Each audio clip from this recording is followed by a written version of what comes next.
به خاطر همون خانم اتادی بهت چی نمیگم، ولی یه بار دیگه بیام تو سرویس اسم خانم اتادی رو بیاری میزنم تو گوشه. بیقیم، ولی یه بار دیگه عشق من بیای تو جمع اسم خانواده منو بیاری منو تهدید کنی میزنم تو گوشه. به جایی که بگید خانم لیلا اتادی بگید لیلا، یا بگید اصلا لیلا اتادی. خب من اون موقع شما رو میگیرم میزنم تو گوشه.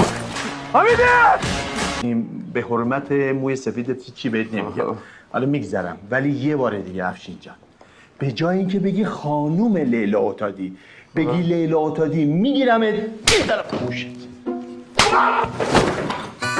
یه توصیه، هیچ وقت دیگه به یه مرد نگو من فن آبجیتم. حالا من هنرمند فرهیخته‌ای هستم فراموش میکنم، ولی احتمال داره یه بار دیگه بری به یه مرد دیگه بگی من فن آبجیتم یهو بگیرتت بزنه تو گوشت. بفرمایید. از آقای نیکا. بله. اگر ویروس بودید، بله. چه ویروسی بودید؟ چه ظاهری داشتید و به چه عضوی از بدن حمله میکردید؟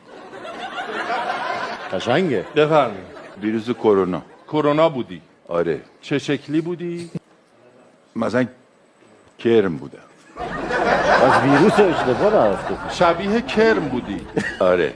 ویروس بیشتر دوست داشتی کرمای انگل بودی. ریز. چون اون که شبیه کرم انگله.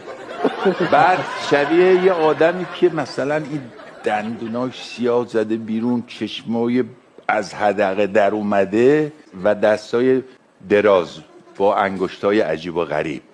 حالا چرا؟ بگو. نفوذ میکردم تو بدن آدما. کجاش؟ تو جسمشون. خب هم کجاش؟